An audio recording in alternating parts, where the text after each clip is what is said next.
Corporations are designed to make money, so they're gonna.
So growing up, I've always been a perfectionist, and I don't know where this came from. I'm a little bit OCD. I'm a Virgo. I'm also an INFJ, but I don't know if it's because I'm a perfectionist, therefore I have these characteristics, or the other way around. But whatever it is, I think it's a part of me. It's who I am, and there's nothing that I can do to change that fact.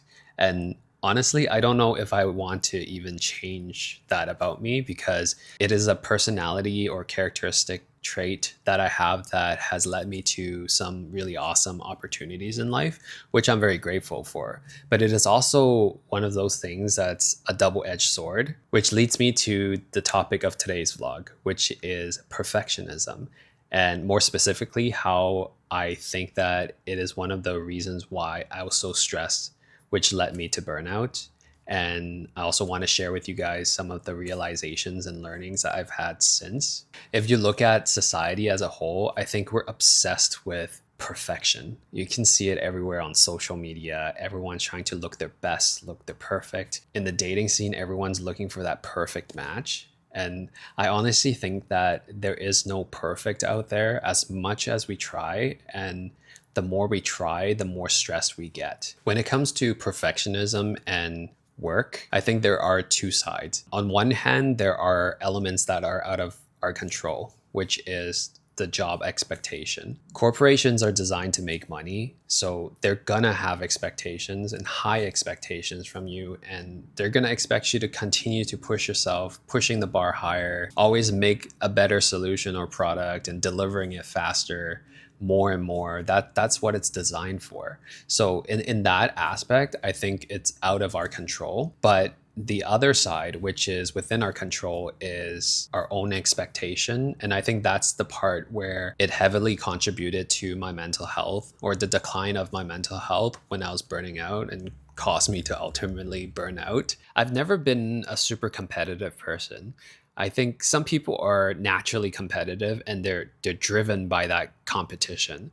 But for me, I think by seeing people around me are so smart, it makes me inclined to also quote unquote compete with them. And in a way, it made me a better developer because it challenged me to push myself. But at the same time, it's also an area where I force upon myself too much or push myself too hard.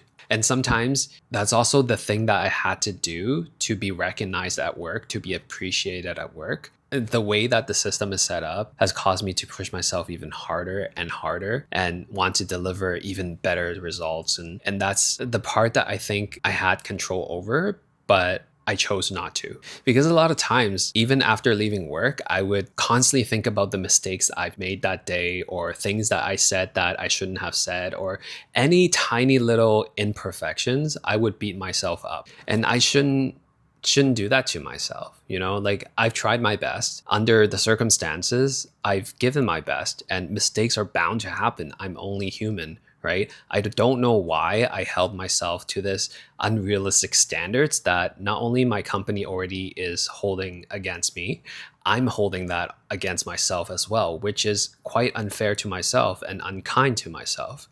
And in hindsight, I felt like had I been more aware to take back control on the aspect that I do have control over, which is to recognize that the company is already holding such a high standards towards me, I myself should not hold such a high standards toward myself and just be kind to myself and know that I've done the best that I could and that life is not perfect. I'm not perfect and nothing I do is going to be perfect.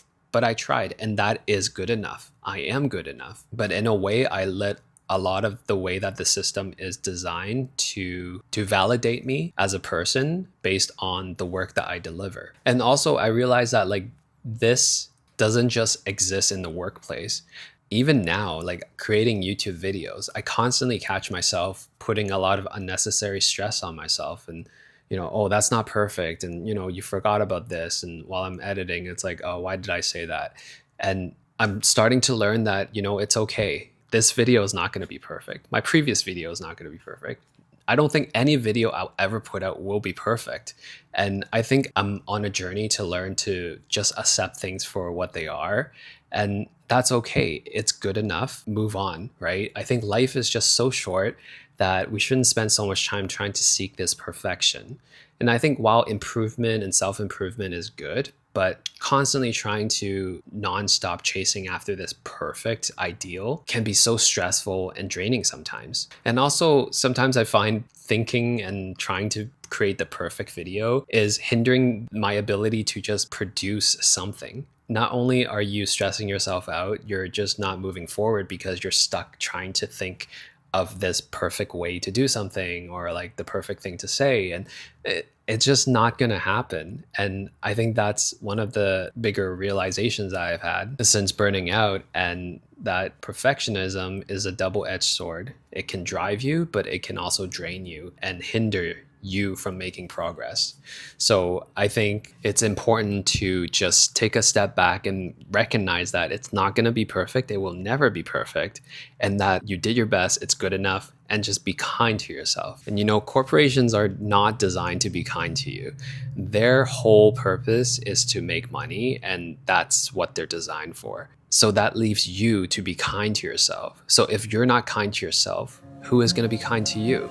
As we wait on the timing, together we find it. There's more than one way to go home.